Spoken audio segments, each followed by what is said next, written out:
Welcome back dito sa channel natin. Muli tayo nagbabalik dito sa Bridgetown East sa may Pasig City. Isa na naman palang bagong project ang itatayo dito.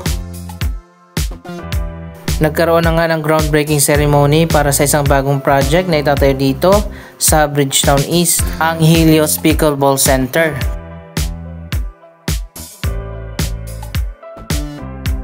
Ito palang ginawa na extension dito sa may sidewalk. Hindi pa pala yan ang final. May ilalagay pa dyan sa taas na bagong design.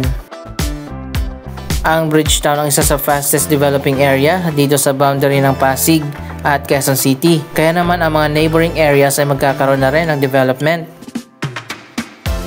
Dyan sa tapat ng parking lot, yung puro puno pa lang sa ngayon, yan ang proposed location kung saan itatayo ang UAAP Arena.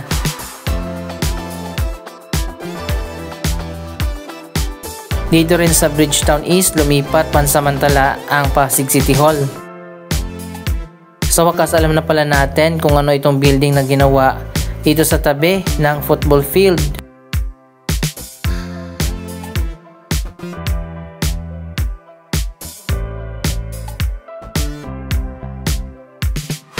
Ikot tayo dito sa kabila, papakita ko sa inyo dahil malapit na pala ang opening niyan.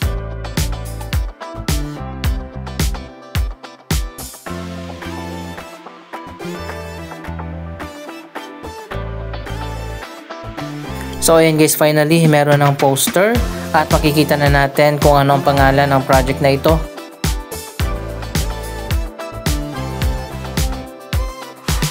Ito pala ay ang Atleta Sports Bar at Bowling Lane.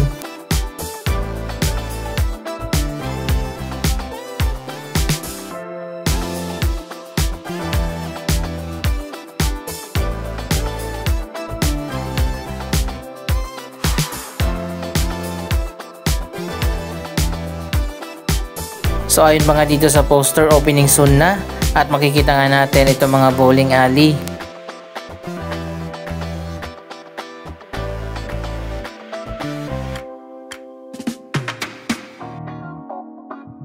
Magkakaroon din pala dito ng sports bar at restaurant.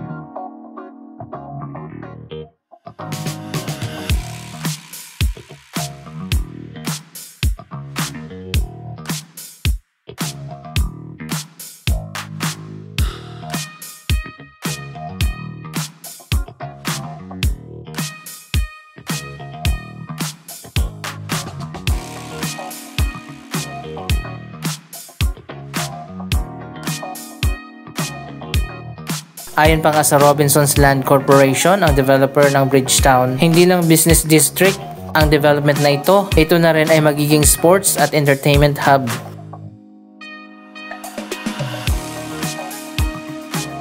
Unang sports facility na itinayo dito ay ang football pitch.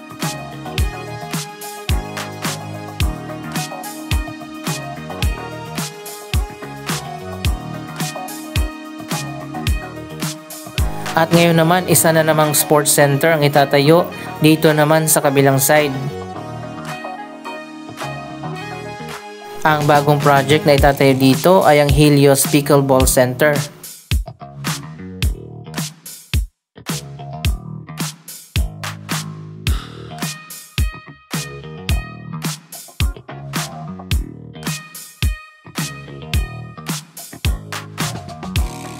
Naging popular na nga sa buong mundo ang larong pickleball.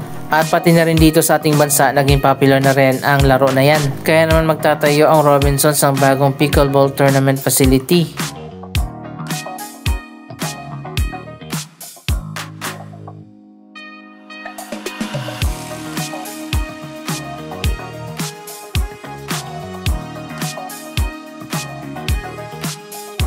Isang 8-story building pala ang itatayo dito at nagkaroon na nga ng clearing at groundbreaking ceremony.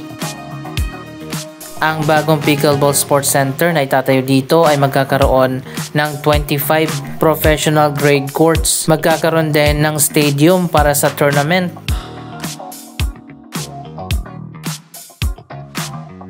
May sports clinic at gym at magkakaroon din ng mga restaurant at dining options mula sa first floor hanggang sa 6th floor. Dalawang basement level naman ang parking.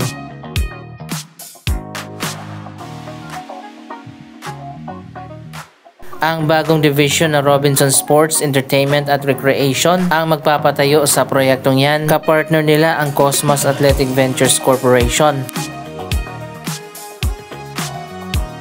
Ito na rin ang magiging pinakamalawak na pickleball center sa buong Southeast Asia.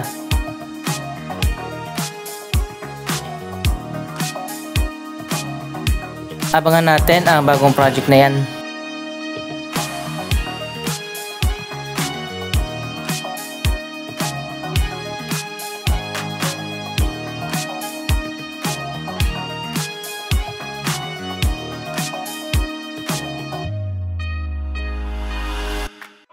Ito na pala ngayon ang progress ng Villares Residences South Tower. Andito na tayo sa The Victor Statue, ang pinakabagong landmark at attraction dito sa Bridgetown. Hindi pa rin pala tinatanggal itong Superman logo na ginamit sa promotion ng pelikula 2 linggo na nakaraan. May bagong landscape area dito na nilagyan na ng harang.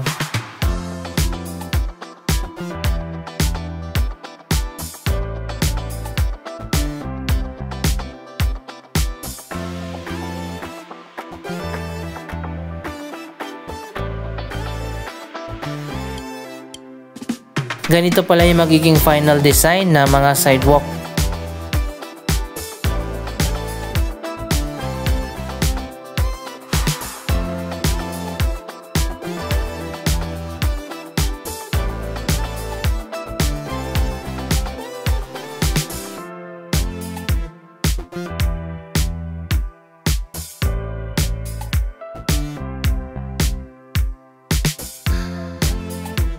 Sa ngayon hindi pa rin talaga pwede na umakyat dito sa The Victor Statue.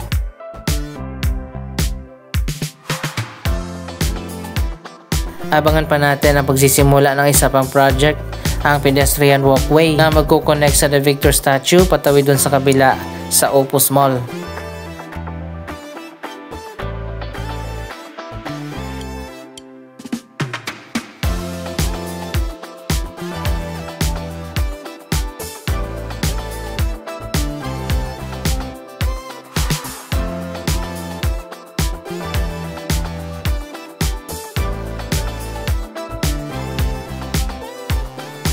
May parking area din dito sa gilid ng The Victor Statue.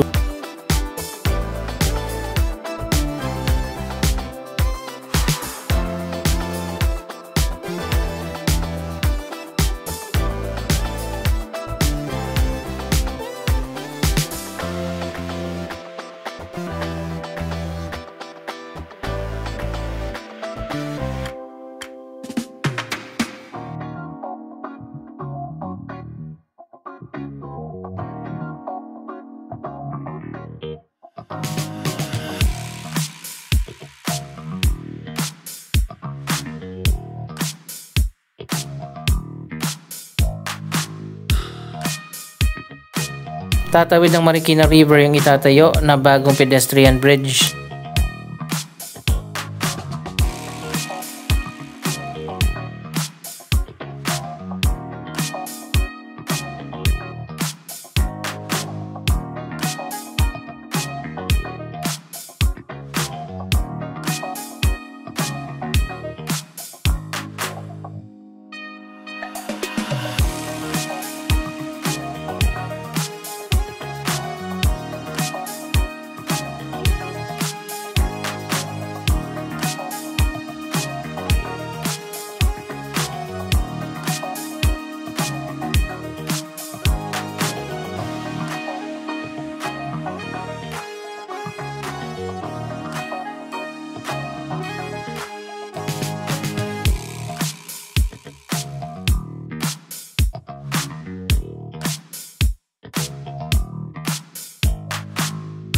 Ito na ngayon ang progress ng bagong Haraya Residences.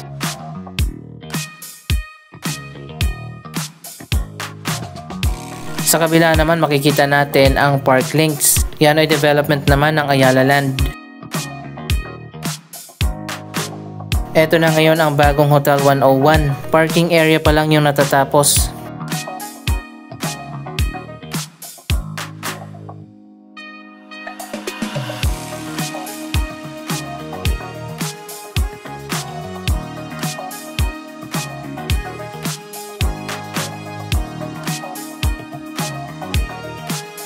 Dalawang iconic building nga ang itatayo dito. Mga ultra luxury residential towers. Ito ay joint venture project ng Robinsons at ng Shangri-La.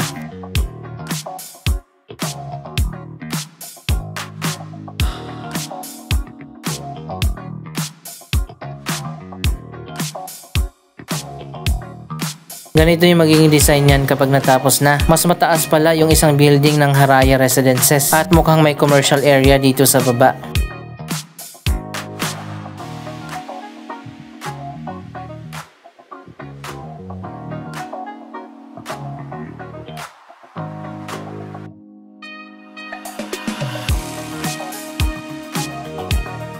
Tapos na nga ang South Tower ng Villares Residences at tinatayo na ngayon ang East Tower at ang North Tower.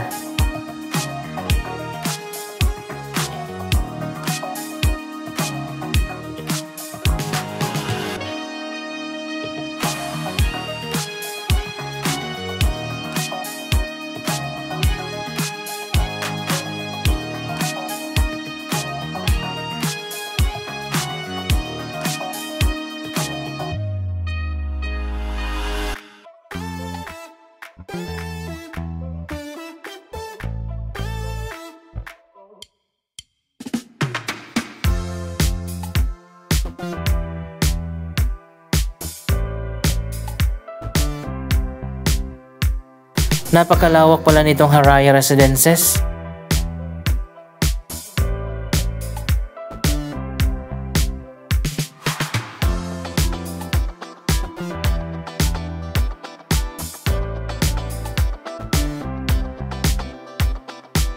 So ayun na guys, ito na ngayon ang East Tower.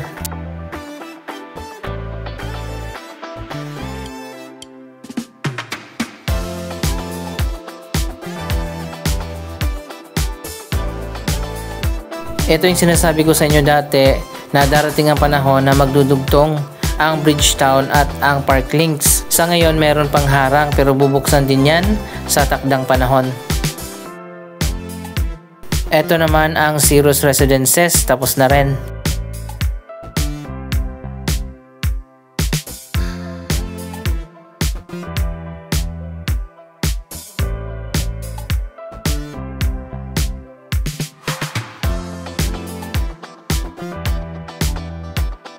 Isa pang bagong condominium ang tinatayo ngayon. Ito naman ang Lipont Residences.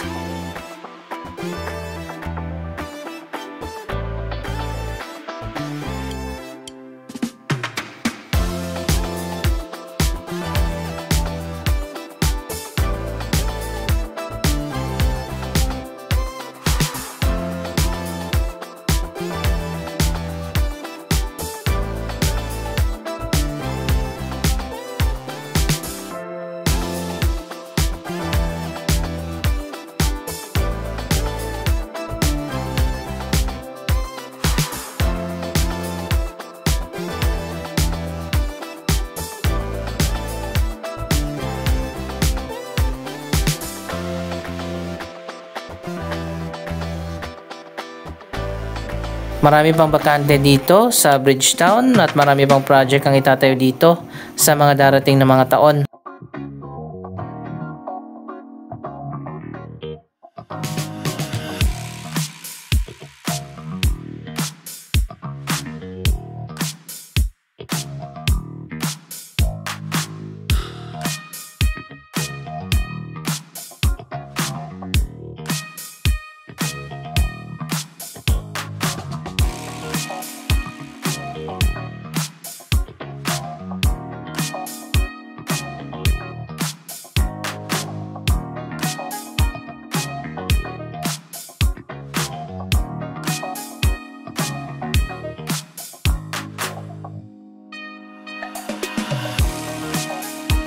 So ayan guys, ito na ang bagong sidewalk.